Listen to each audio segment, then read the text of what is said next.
This is the real secret of life, to be completely engaged with what you are doing in the here and now. And instead of calling it work, realize it's play. Oftentimes people go, okay, here's really what I want to do, and this is what I'm trying to accomplish. And then they see all these other things that other people are doing, and then they kind of see that as like a grab bag. And they're like, I want a little of this, and a little of this, and a little of this, and I want it all at the same time. And that's not really possible, you know? You can't play 5 sports at the same time. You got to pick one, you got to specialize. Maybe you can do 2, but you probably can't do 5, right? Number one is that you need to really get amped up about why that goal matters to you. Because once you know why the goal matters, that's going to be that thing that gives you meaning and purpose, that turns into a passion, that allows you to show up and keep doing it when you're bored. What would you like to do? If you don't like what you're doing, and you don't like where you are, and you don't like your relationships, and you don't like X, Y, or Z, what do you want? What do you like? And then you got to be able to add passion to it, to activate that thing and make that dream a reality. And to find that meaning and to develop it, to create meaning in our lives, we have to set an intention and we have to pursue that intention. Start small, know what you want, get out of bed, get after it, set rules for yourself, follow those rules. You have to understand that you're not your own servant, so to speak. You're someone that you have to negotiate with, and you're someone that you want to present the opportunity of having a good life to. And that's hard for people because they don't like themselves very much. Once you discover your purpose, it's your job to live with passion. That's when you're passionate. That's when you're ready to go to that next level. You determine your legacy. It's up to you. Your legacy is in your hands.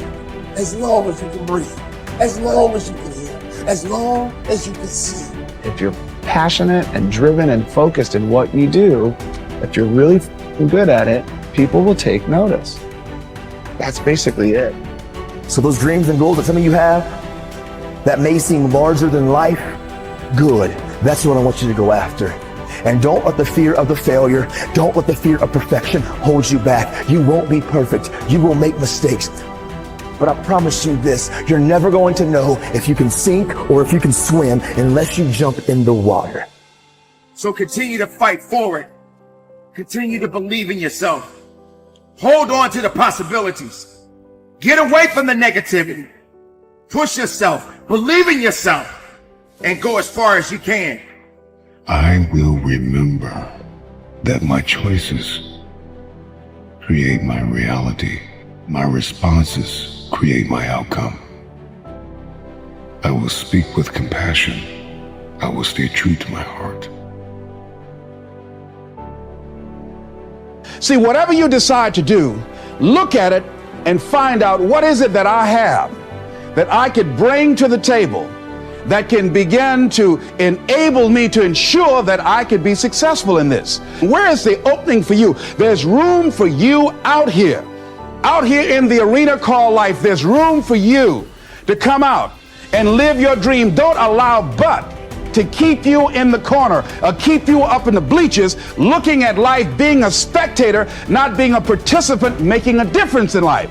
I believe that all of us came here with something. All of us showed up to give something, and that nobody's going to give that service that you have to give. No one's going to produce your product. No one's going to write your book. No one's going to open your academy. No one's going to begin to create your daycare with a special curriculum to help to cultivate the high self-esteem in our children. That's your idea. And if you don't bring your idea out here, when you die, all of us will suffer because we've been deprived of your genius because you allowed but to keep you in the bleachers and not pursuing your greatness. You take it to your grave with you. And that's what most people do. Now here's the simple formula for setting goals. It goes like this. A, work on your goals. That's step 1. Work on them.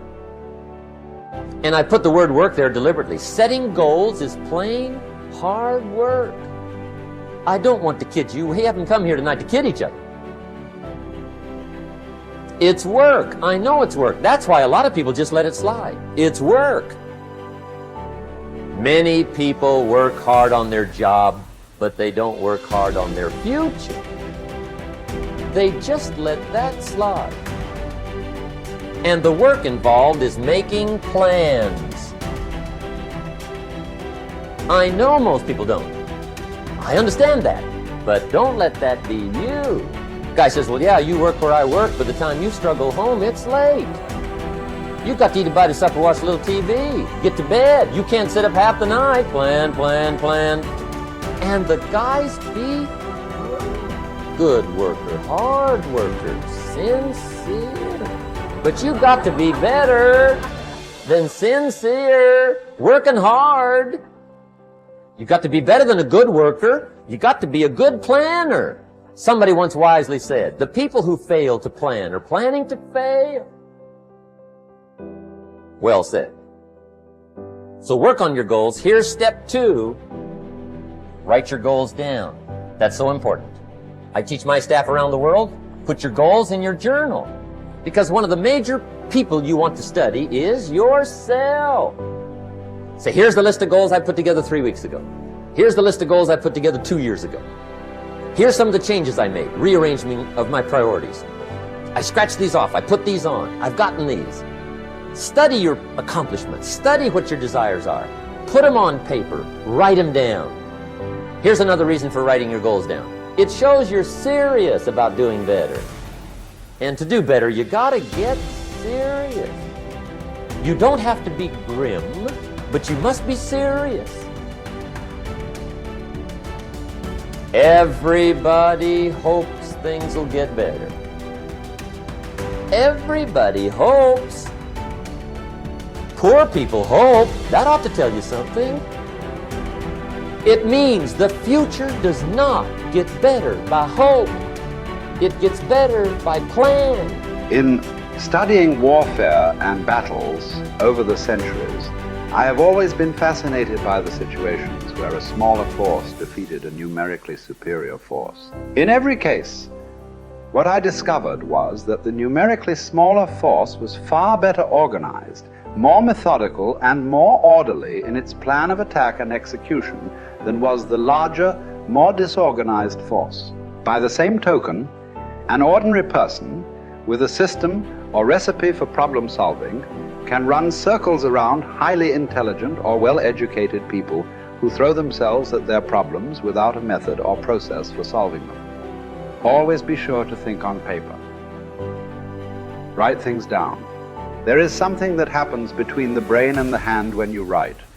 You get a greater sense of clarity and understanding with regard to the issues involved. You think better.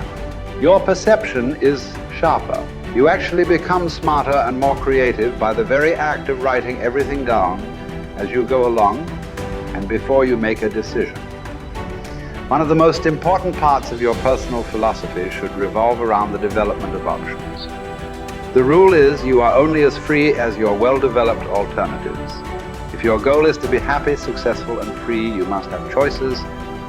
There must be more than one thing that you can do in every situation. You can never allow yourself to be trapped with only one course of action open to you.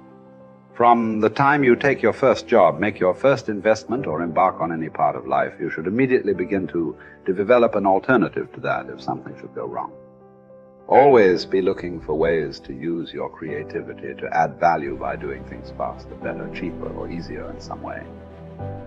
Just as the word deserve comes from the Latin roots de and servus, which mean from service, you should always be looking for ways to deserve greater rewards from serving your customers better in some way.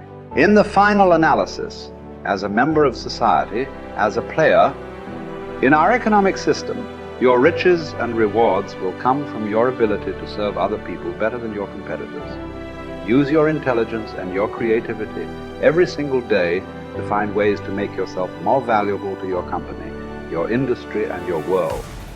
This is the true hallmark of personal genius.